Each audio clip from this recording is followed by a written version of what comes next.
So this is everything I wanted to know about Bicep because I don't know what you want to know about Bicep. We're covering static web apps, and this is going to be reflective of things I've actually run into in the real world. Uh, at the end of this, we're going to have a complete environment, dev, stage, and prod with all kinds of different resources in it. But this video is only about static web apps, and I will be releasing video for each of the different resource types and template creation for them. You need a resource group with an Azure subscription with a resource group to start. I also have a management resource group, and in that I keep domains, DNS zones rather, and things like my VNets. Anything that's going to be shared uh, is kept in here, just because it makes writing the templates easier, and you'll see as we go on. So, given that we have all this prepared, we're also going to need an Azure DevOps subscription. So right now I've got a subscription. This is my pipeline for my infrastructure deployment. I also have a couple repos because you cannot deploy a static web app without a repo to deploy code for the website from. I've got this UI root and about. And also I've got Visual Studio Code. These are the extensions I have installed. The Bicep extension is essential because it gives you IntelliSense and the ability to autocomplete as you're typing in code. So let's go ahead and create our template for the static web. So we'll just hit File, New File, static web app.bicep, and that'll create our static web app file in our source. This is also synced up to ADO. And so let's begin by creating the resource. We will need parameters and stuff, but I like to add that after. Resource static web app. And we're looking for Microsoft static sites. And the requirements according to the required properties according to Visual Studio are name and location. So location, we can just create a parameter around that. And so when you create a parameter, you got to give it a type string, and you can give it a default value so you don't have to specify. And what we're doing here is using resource group.location because that'll just set the location to whatever resource group you deploy the template to. For our name, well, if you remember, we've got repositories called UI root and UI about. And I also like to name things with the environment, so dev-stage-prod-. And what we're doing here is creating an if statement to lower env. If it's prod, that means that we're going to use the SWA name parameter that we're going to create. And if it's not prod, stage or dev, we're going to call it like dev-name or stage-name, and we're going to create our parameters now. And if you don't put an equals after, it means that the parameter has to be filled in before you deploy the template. So now that we have those, we've got our name, got a location, and I always like to put tags on things. And one of the default tags I always put on is an environment tag. So we're going to set the environment here to the env variable so that we can search on tags, and I hate it when I autocomplete like that. Anyway, after the tags, we need properties. So properties, it's an object as indicated by the curly braces. We need a repository token. We need a repository URL that we're going to get from Azure DevOps. And let's see, it's https dev. So you can type it out or you can go back and copy it. My Azure DevOps site is called Grumpy Old Systems Guy because all the good screen names are taken. And so the repo's Bicep, so under the Git source, and then you put in the SWA name, because if you remember, that's what I named my repos. That's where coordinating and architecting everything comes in real handy, because if you have it all sorted out that way, then your templates become super easy, and then your developers are happy.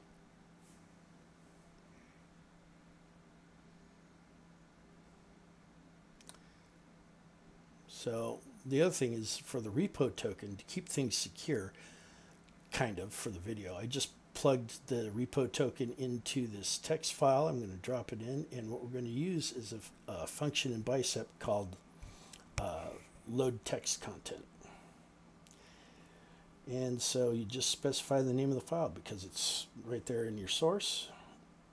And you know, you can pull it from Key Vault, you can do all kinds of other stuff. I'm not going to get into that here, but this works for demo purposes, and it's kind of easy. If you're in a high security environment, obviously you want to keep everything in a Key Vault.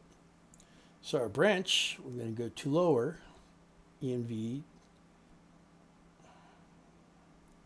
-deploy, because if you notice here in our repos, let's see, let's go to the UI, so we're already in Bicep. UI about, if you look, I've got dev deploy and stage deploy, and that way we can keep our pipelines for development separate, and so that developers are only checking in code to the pipeline that's going to affect the environment that they're coding to. So again, that's, you know, we make things as easy as we can in the long run. So build properties, so that application, now we're going to create some parameters here with default values. Again, I like to, in the top you'll notice I keep my parameters that have default values separate from my other parameters. It just makes things easier when you're putting together the YAML for the pipeline, for me at least. And you know, application is typically going to be that / just the root of the static web app. The API location is going to usually be empty just because of the limitations of static web apps, and same with the app artifact location. Just going to feed it an empty string. So now that we've got that, well, we can just plug in variable names if we pick the correct one. And so we've got our application, we've got our API location, and we've got our app artifact location.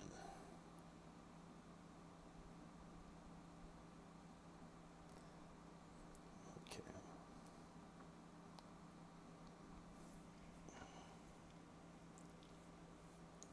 So the next thing we need to do is add the SKU. Now, there's two SKUs, free and standard. And for anything business related, you're probably going to use standard, because that gives you several advantages, some of which we're going to take advantage of later on, including the ability for better networking and private endpoints.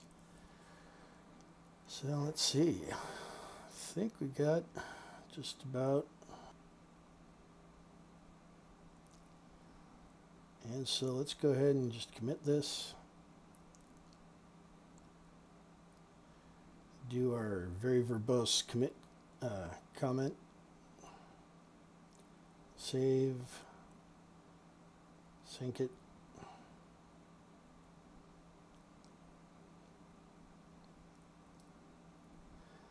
You gotta wait for the sync to actually finish.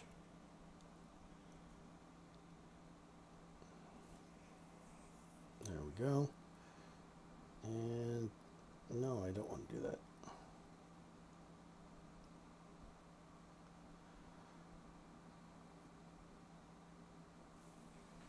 So let's go to our pipeline.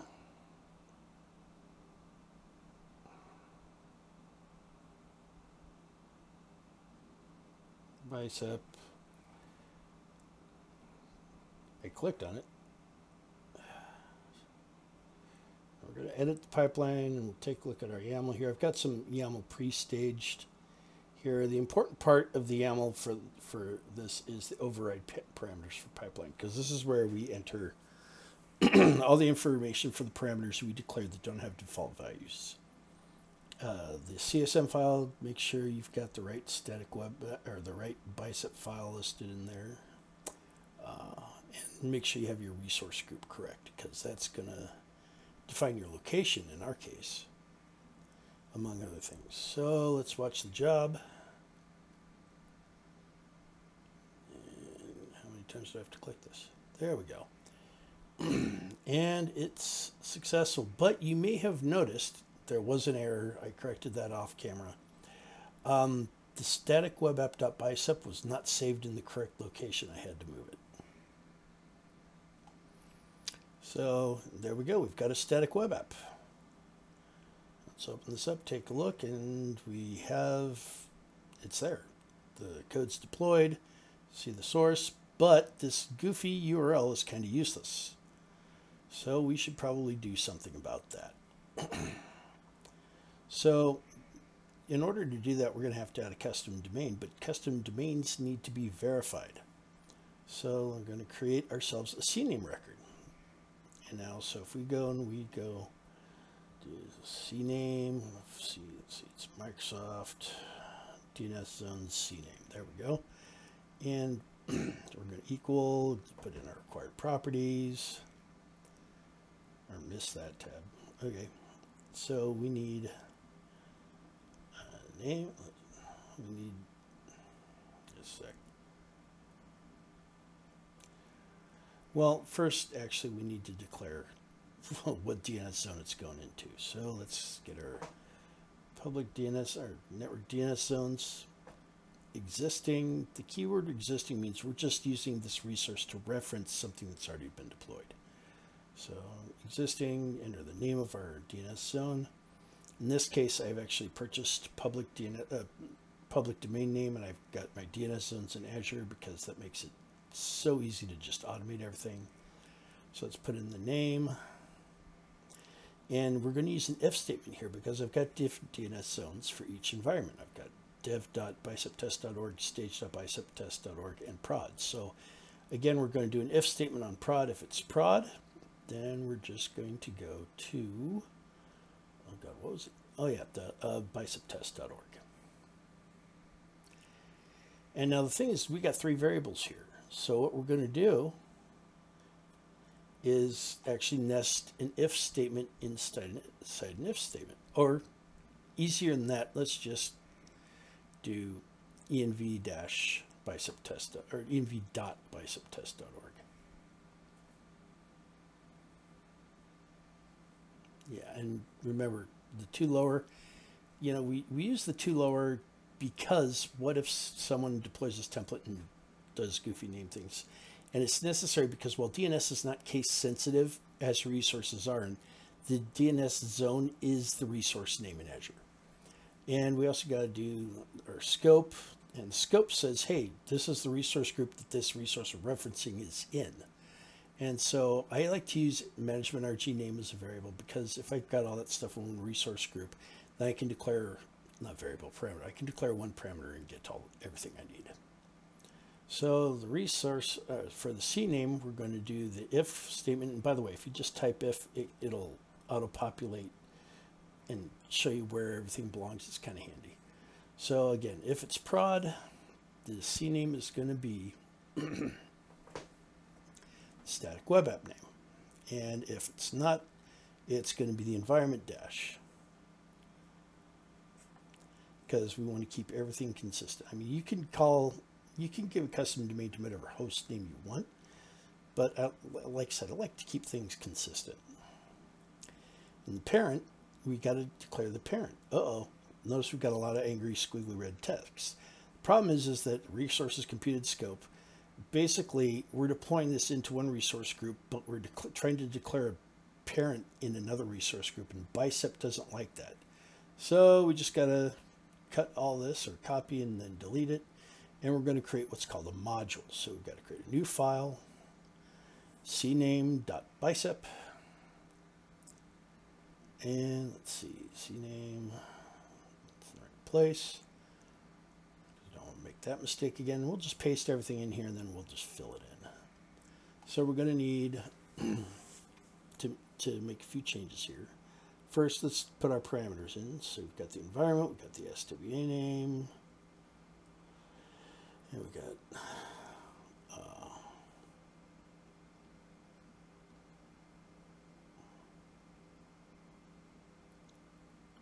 yeah, we don't need the management resource group because we declare the scope in the module declaration in the SWA and the static web app bicep file. And we've got to declare some properties here to actually establish a DNS record. So the time to live, I just always put in the default CNAME record, and what we put in here is the CNAME, and we give it the value of the SWA default host name. Now, the name at the top declares the CNAME, but what we're putting it as a goofy name that Microsoft provides for the static web apps. And so we've got to put that in as a parameter. So save and close that, and we'll go back up here and we'll declare our module. So we got module and CNAME. We're going to call the resource CNAME, point it to cname.bicep, and required properties. So handy, it actually fills everything out. Now this name is a name for the deployment. So we just call it CNAME, or we call it whatever we want. And so SWA default host name, it's SWA.properties.default host name. It's really kind of handy when you're referencing other resources to be able to use the dot notation. SWA's name is SWA name. And we've got to put quotes around this or it's not going to work. Single quotes in bicep for strings, by the way. And let's get, let's just make it a little prettier by actually referencing the name of the static web app that we're creating. So I think that's, oh, scope. Forgot the scope. We got to put in the management RG name. Oh, wait, no, we got to declare that as a resource group. Resource group, MGMTRG name. There we go. Now it knows which resource group in which to run the module. So save. Let's go ahead and commit our changes and sync. Let's, one more verbose comment. Save, and once that's synced, we'll go in here and rerun our pipeline. So let's go back. It should be synced by now. And we've got to edit the pipeline because we've added a few parameters. So we should have management RG name.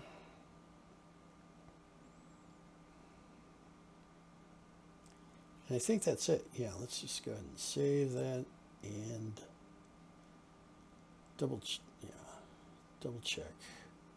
Yep, that's correct. So the management RG name will run. Get the job started.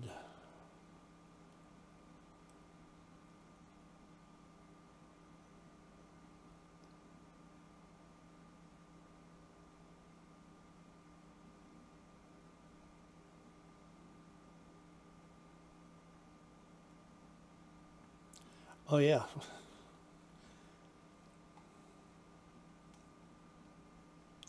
We actually have to tell the static web app to use a custom domain. So custom domain resource, it's to lower. If it's prod, again, we're going to do the, let's see, it's going to be, by the way, this $ bracket is how you put a variable or a parameter inside a string in Bicep. And so if it's prod, it's going to be the static web app name.biceptest.org. And let's do stage. So it's going to be the env-swa name.stage.biceptest.org. Wow. And if you really wanted to get fancy, you could put dot and then the $env in here again. It'd work just the same. That, when we get through this, there's going to be a lot of stuff that could still be cleaned up, made prettier, more efficient. When you're doing this every day, you got to just, and you're up against deadlines, you just got to make sure you don't make best the enemy of better. So that should cover that. So it depends on, and let's make this depend on the CNAME, because if the CNAME's not in place, it won't work. Okay, let's give it a parent of SWA.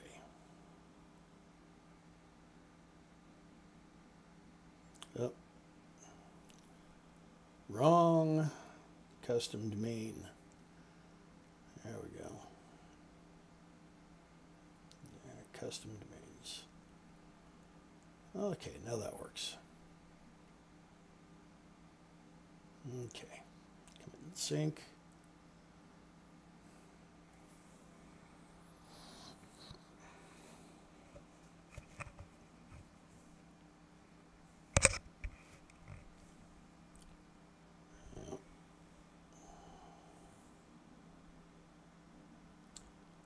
And we'll go and rerun our job because it worked last time, but we forgot to add the custom domain name.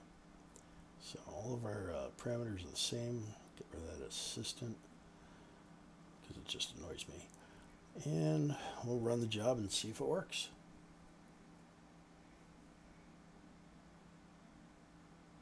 Ooh, let's go take a look. So if we go to dev, back to our, I don't know why I refreshed it here. So refresh, go, and we see, hey, look, there's our custom domain name. And if we click on it, we've got hello world and a blank page. That's all that's in that index HTML that I put in there. It's just for demo purposes. So we go back here. If we just want to triple check everything, we look in dev.biceptest.org, and there is our CNAME record. Success. Okay. How can we make this more complex? Let's see. Let's go. And let's say, what if you want it on a private network?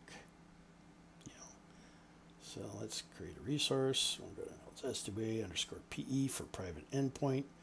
It's going to be a private endpoint. And equals.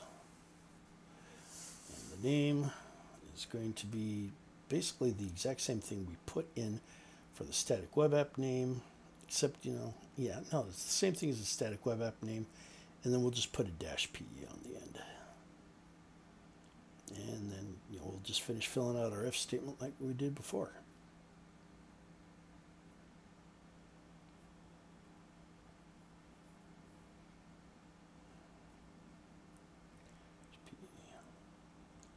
Location, use the same location parameter, and we're going to do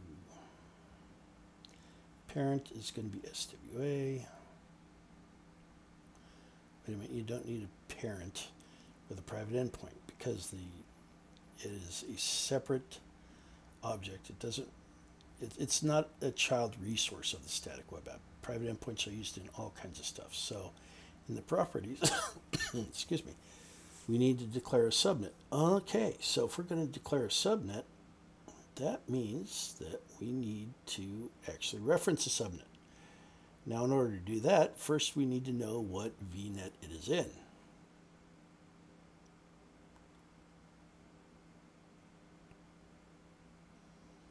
So we're going to create a resource, and we'll call it VNet because our naming is so original. It's Microsoft should be network, virtual networks. There we go. Existing because it's already there. And the name is VNet, or VNet name. That's right, because we want to make these reusable as at all possible. And that's, you could hard code everything and then you don't have to worry about parameters, but what if you're a consultant? You want to use these resources for a lot of different stuff. So I'm going to scope it to the management resource group because that's where our VNet is. And then we're going to create SNet for our subnet. And let's see, this should be Microsoft Network Virtual Network subnets. And existing equals, and so it's going to have name, and we'll just declare another parameter, snidin name. And I use in here because when we get to the web app video, you'll see that we need two subnets for them, one for in, one for out. Okay, so snidin name parent VNet, and that should do it. So we've got our subnet, and then we can go down here and no, not this. We need to declare because the subnet is an object. So this might work But according to the Microsoft documentation that I followed when I first started doing this, you got to actually put in the subnet ID here. It didn't provide any angry red squiggles when we did SNet, but yeah, I'm not going to bother with that because I know this works. So, private endpoint, private link service connection. This is where you define what resource the private endpoint is connected to. So again, we do our naming convention, which is long and complex, and I'm sure you're already tired of watching Bicep if statements, but it's just something we got to deal with. And we're going to call it -PESC, and if it's not that, we got the env-SWA name -PESC.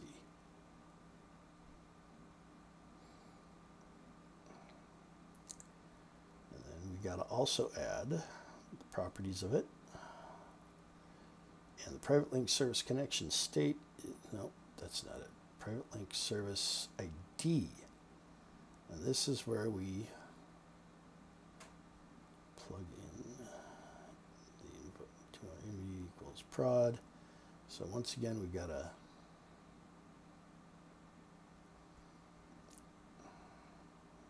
ID. So what we're doing here is we're actually referencing the SWA resource. And we're doing this a little different, mostly to just show you how it's done. So let's do copy, because the resource ID, you're looking for a resource type when you're referencing resource ID. And since it's in the same resource group, the only thing we need to add is the name. And then if it's not that, then again, like with our naming convention, we do the env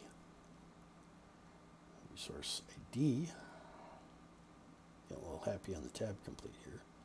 So plug in the websites, comma, env-SW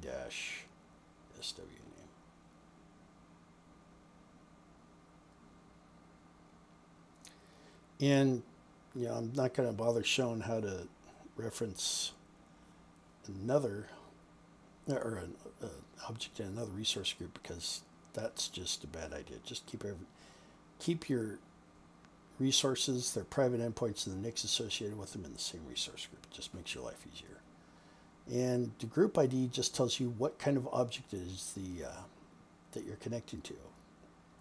So static sites, we've got all that.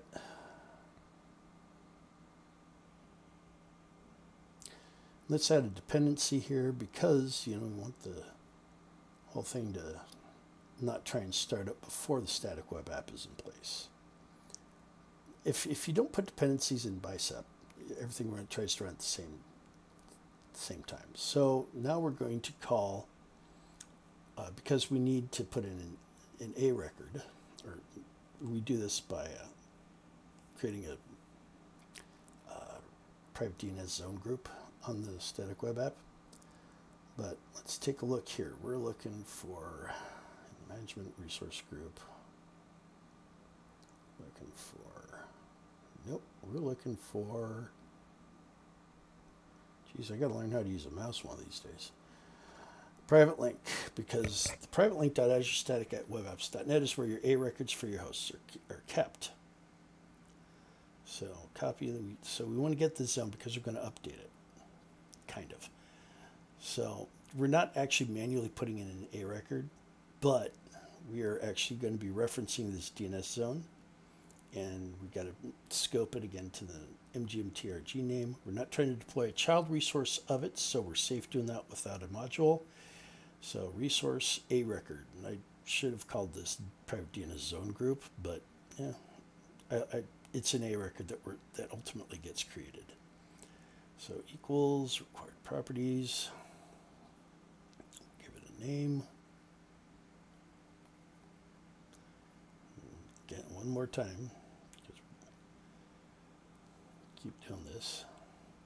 And you may be wondering, why don't you just create a variable that does all this logic, so you can just say, hey, if it's prod, the name is X, and if not, the name is Y. Well, you'll see when we get a little further on, because once we start creating multiple resources, it makes looping difficult. There's probably a more elegant solution, but this works.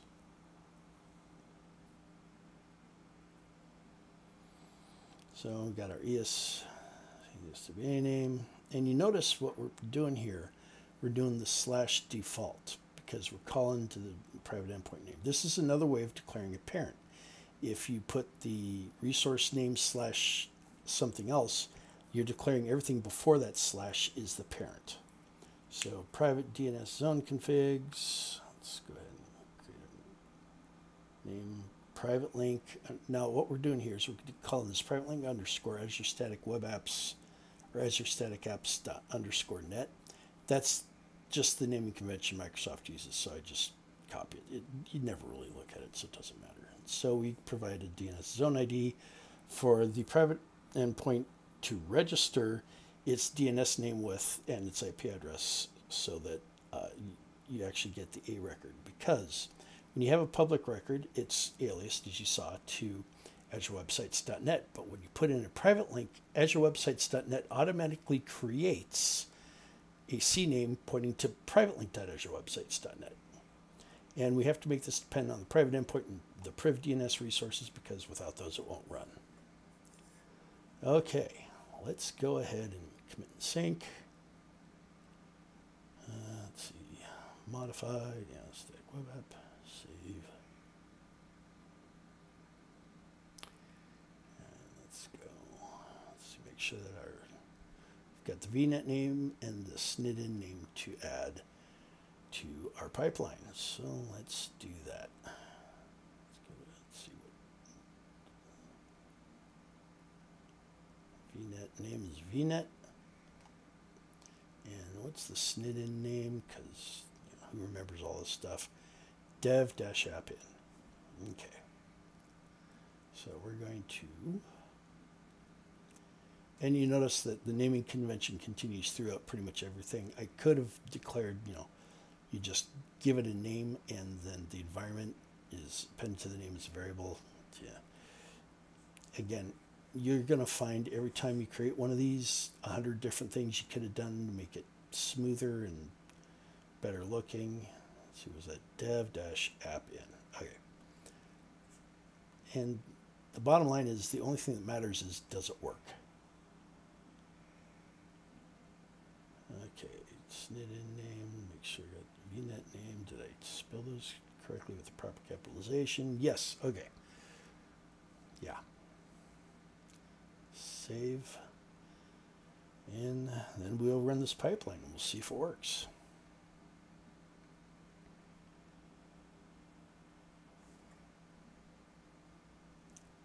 Let's go look at the job.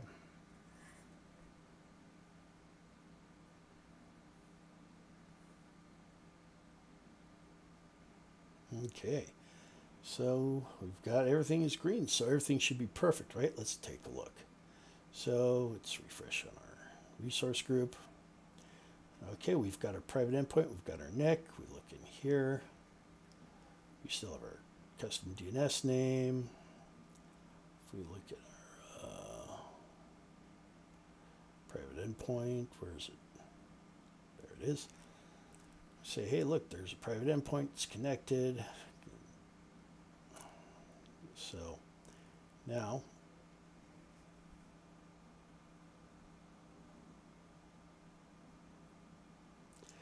oh yeah, let's disable public network access, because typically if you're using a private endpoint, you don't want everything to be visible to the internet. You've got a firewall in place, or you're using Azure Front Door or something else. But let me show you something here.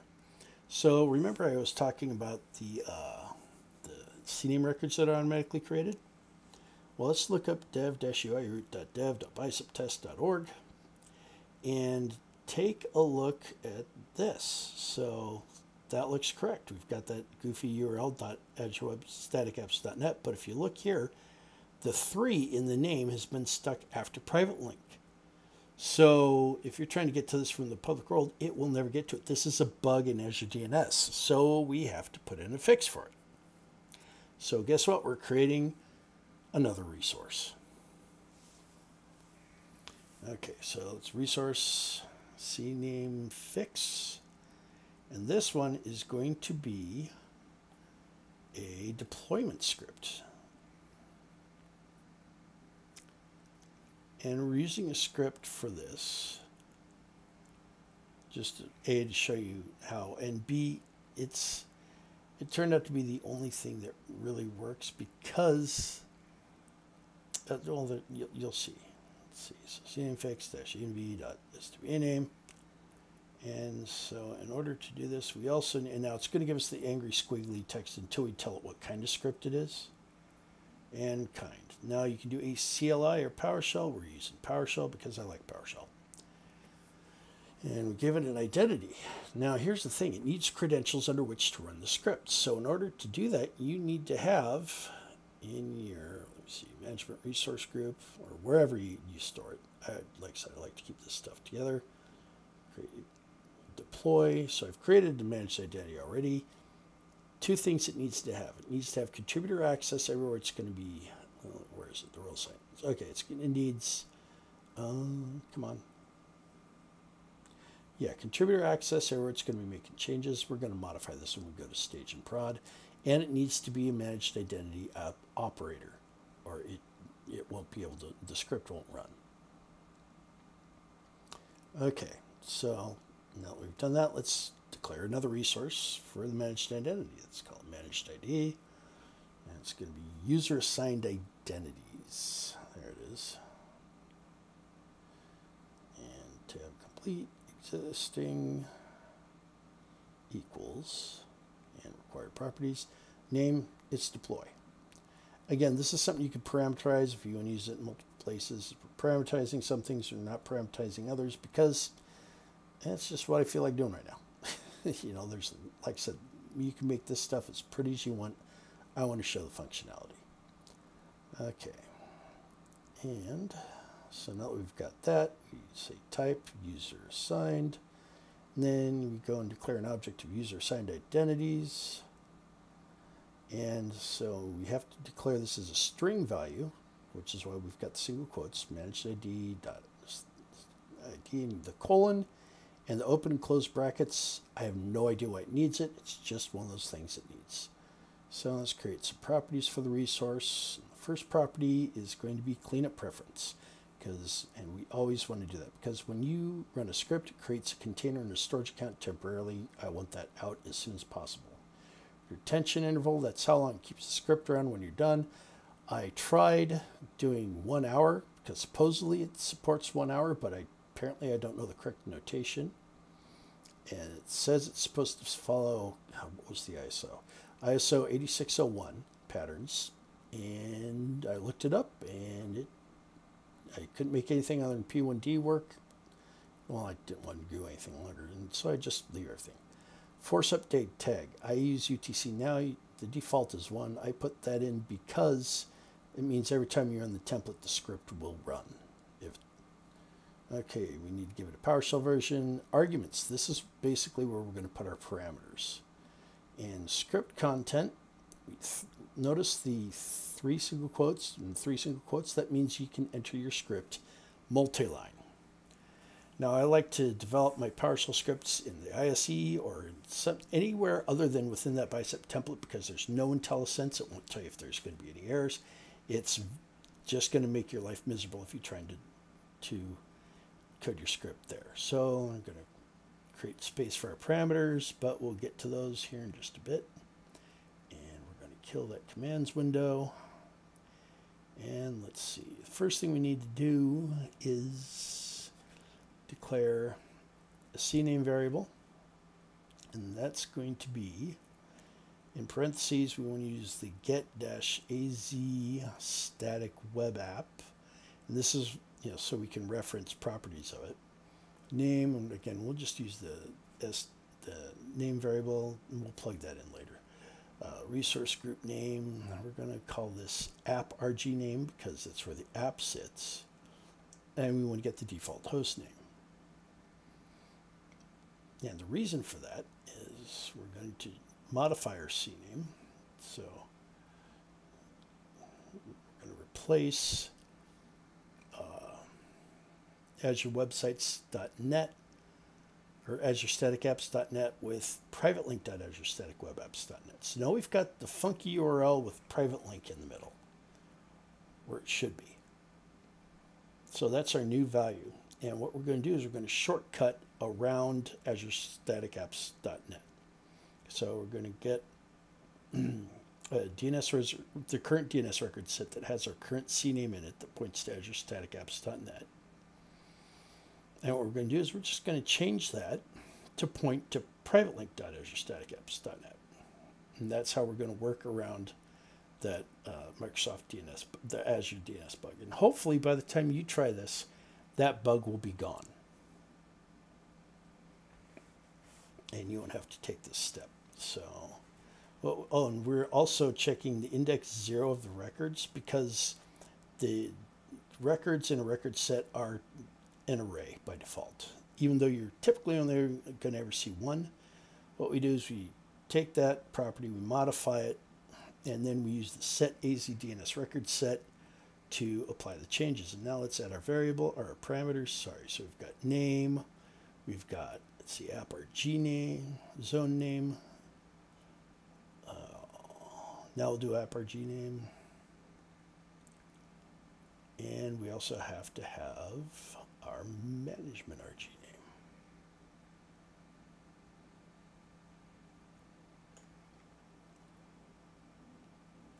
So we'll just copy that out of there, and we will plug it into our Bicep template. And now we can add our arguments. So minus name, and the neat thing, just like any other string Bicep, we can do the $ curly braces and plug in whatever we want to pull from outside the string we're working in. And so we'll just pull in our name just like we have elsewhere.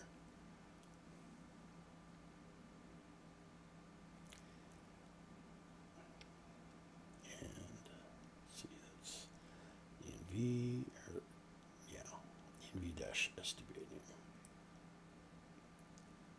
Okay, now let's go around that curly brace. Let's go zone name.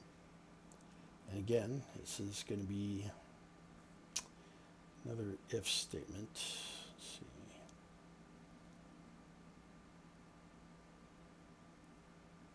Oops, let's see. No, what am I doing?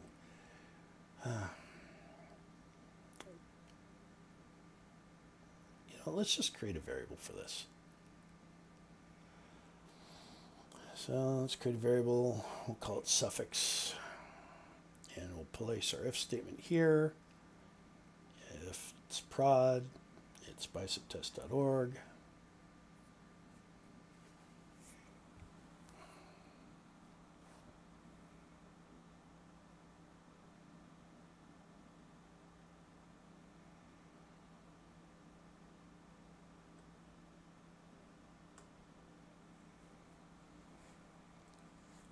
And here we're going to nest our another if statement in, because if it's not prod, it might be dev or stage. So we'll just go, if it's stage, it'll be, we've got to put the question mark in, stage.biceptest.org. And if it's not that, the only thing left is dev, so we don't need any more if or else. We just say dev.biceptest.org. And then we go back down.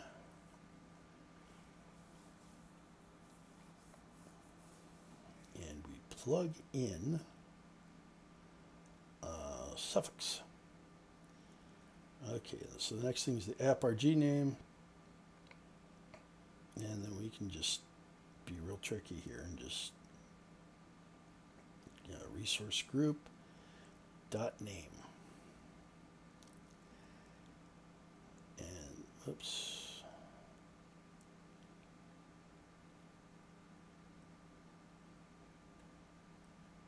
GMT, why am I getting red text?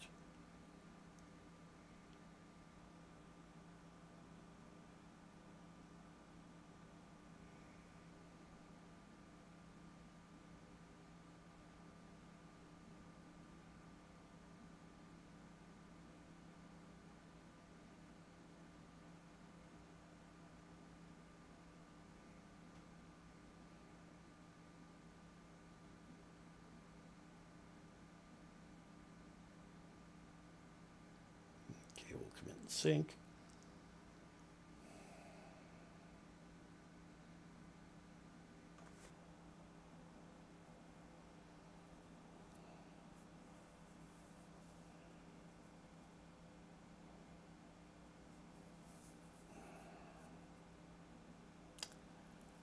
don't think we need any new parameters, so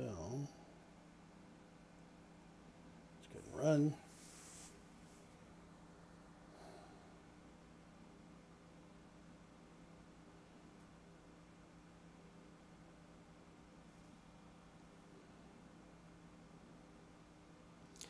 Okay, we've got an unexpected token, an expression, or statement.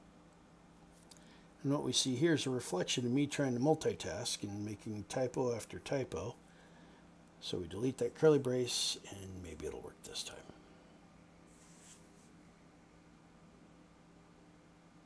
So commit, save, yes, we know the drill. Let's go back up and let's just run it again.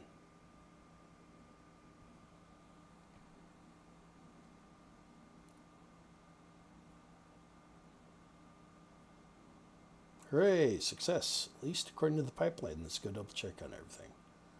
Okay, so let's go back to our management RG, see what our CNAME record looks like. And we click on that, and voila, pointing to private link.azurestaticapps.net. Woohoo. Okay, so refresh, and there's our leftover script. It'll go away in one day. Usually I like to delete them right away. The neat thing here, though, is it shows you the output here. And if you're really curious about what your variables and whatnot are pushing in, or parameters, it gives you all your arguments in plain language there, again, and the total content of the script. So it's kind of handy for troubleshooting. Okay, so here we go. We've got everything working. What if we want to deploy 100 of these? Well, we're going to have to loop through each resource. So to loop, you use 4x in x's, so 4 SWA and SWA names. And you always got to close the bracket right there at the end. If you put it on a different line, it'll complain. I don't know why it has to be right there after the closed curly brace, but it does. That's just Bicep. Okay, so if we look through here, we've got SWA names. So we can change that to an array. That'd be cool. But if you got 100 of these, that's going to make your pipeline have a parameter in it that looks like this, you know, comma separated, double quote and close, names for everything you want to create. And if you, that gets ugly after a while. So what we're going to do instead is just get rid of the parameter altogether. We're going to create a new file.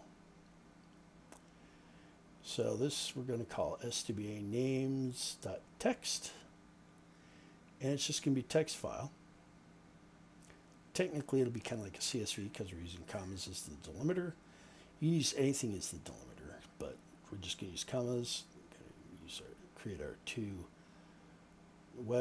static web apps in there, and now in order to reference that, what we need to do is declare a variable. So first variable we're going to declare is SWA names txt, because we're going to just get the content raw, because you can't do this all at once. You probably could, but I don't like to do that. It just makes things ugly. I like things to be human readable. So we're using our load text content again, and now what we're doing is we're creating an array called SWA names from that by using the split operator. And so what we do is we declare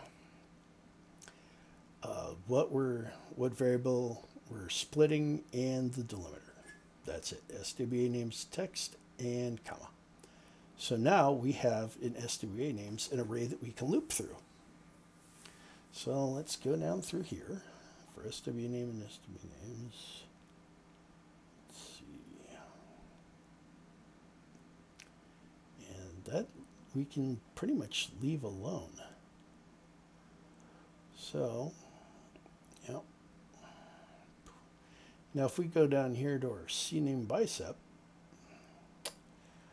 well, let's see, we can, the name, we can put a for loop in there. SWA name in SWA names, with a colon, because you got to have a colon at the end of it.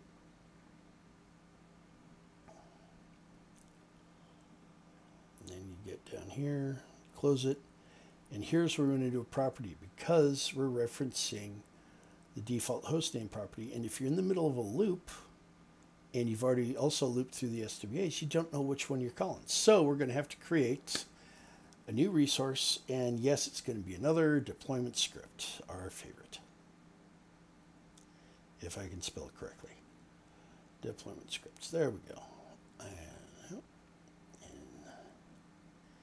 equals. You know, you can do the for, and it's just like the if statement. It kind of provides you everything you need. You just got to put in your own names. So do SWA names. And so we got to give it a name. And go cname dash env dash SWA name. And again, because this is just a resource name, it's not going to be referenced by anything else. It's a script. It's temporary. It'll go away. We don't have to worry about the if statement for the name. And once again, location, Azure PowerShell, identity. This is looking familiar, isn't it? So type user signed. And then we've got user signed identities. Go again with the string of the managed ID.id and the colon and the curly braces. And go back down here and go properties. Properties object, clean a preference always, because we don't want those costly resources to stick around that are used to deploy to run the script. Our P1D retention interval, our force update tag, again UTC now, and our easy PowerShell version 9.6 I put in here because when I checked it was the latest time of this recording. And our arguments and our script content, we go put in our 3 single quotes to declare it a multi-line script. And then we can reuse a lot of this information actually, because we're going to create the initial CNAME instead of changing it. So let's see, let's go boom. So there, now we have our default host name. We just get rid of that. The rest of that stuff, and what we're going to do now is just create our new AZ DNS record set, or record set, yeah. And then we just fill in all the required parameters for it. So we've got our name, we've got a record type CNAME, we've got our zone name, and we got, let's see, resource group name, management RG, name, and we've got TTL because we're setting that here instead of in the resources in the module, and DNS record. This is where we create the new record config that's going to be used, and we just plug in CNAME, and this is where we use our CNAME variable. That's it. So we're going to copy that out.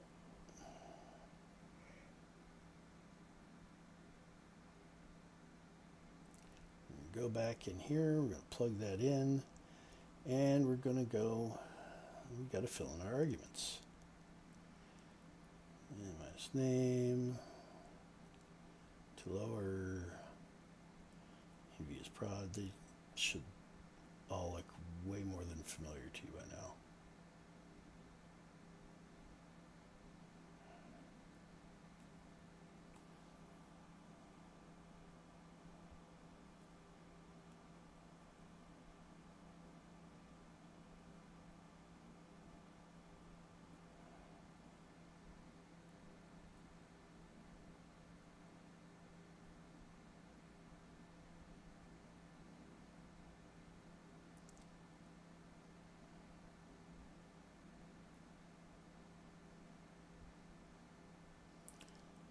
You know what? We're declaring the same arguments down here. Let's just copy this whole line out and paste it in. Just makes things a lot easier. I'm feeling lazy.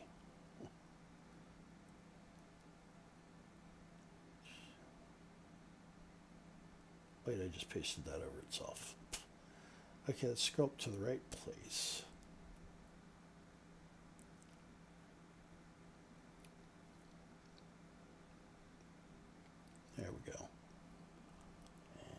Paste in there. There we go.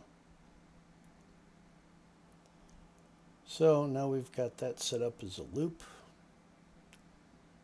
And we've got to make that depend on the SWAs and the SWAPE and the managed identity, because we need both of those, just like it was before.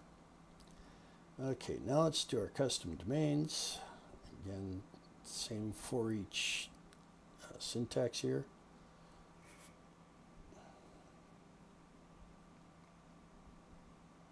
Put our colon, put in our close square bracket. And again, we've got that parent property or problem, so we just got to get rid of it. Can't declare a parent on a looped resource, but you can use the name to declare a parent, like I showed you earlier. So let's see, that's going to be nv dash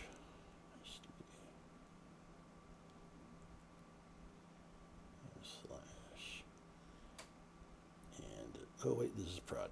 Let's get rid of the nv dash. Actually, let's copy that out, and then we'll get rid of the nv dash. Oh, plug that.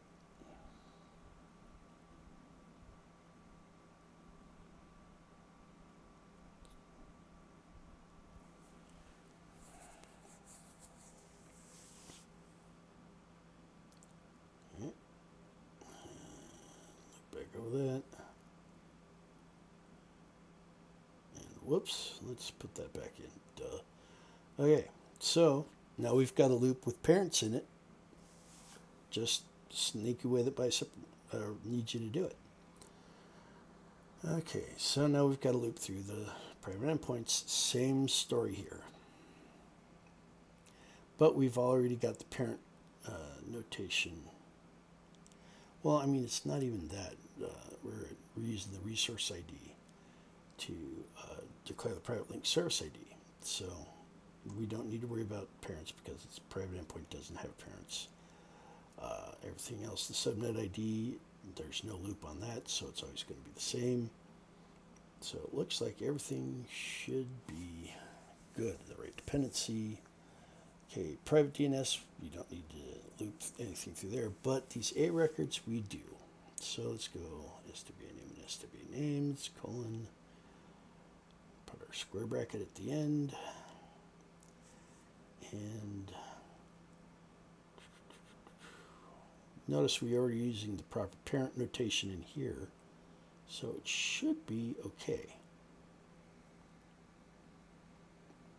That's where the PE/default comes in. Okay, our managed identity is a single resource.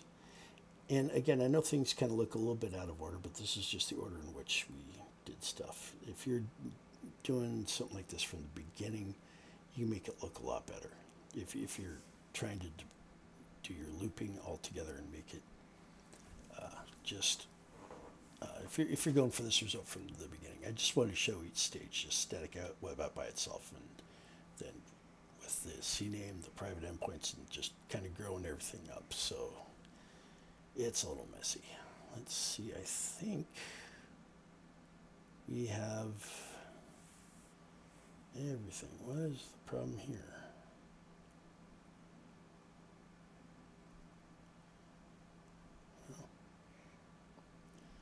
Okay, there we go. Let's go ahead. Commit and sync. Well, whoops. Well, let's just commit message.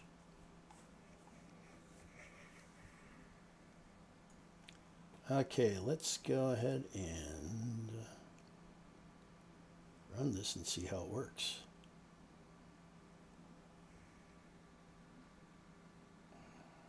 Got to get rid of that SWA name parameter,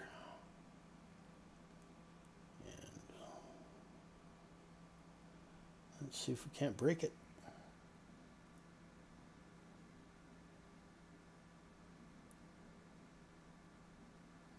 Oh wait, you know what, just to make this really interesting, let's go ahead and undo everything we've done, so it's like imagine we've built this beautiful template from scratch and it's just our first time. We're going to try it all out on a blank slate. So we're going to delete everything out of the resource group.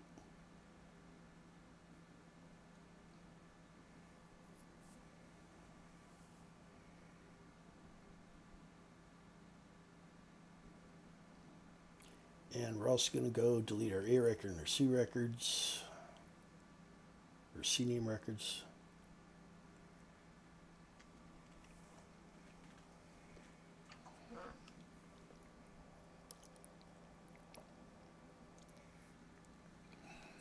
Okay. So let's just go to private. Where did that come from? What? Yeah. Okay. And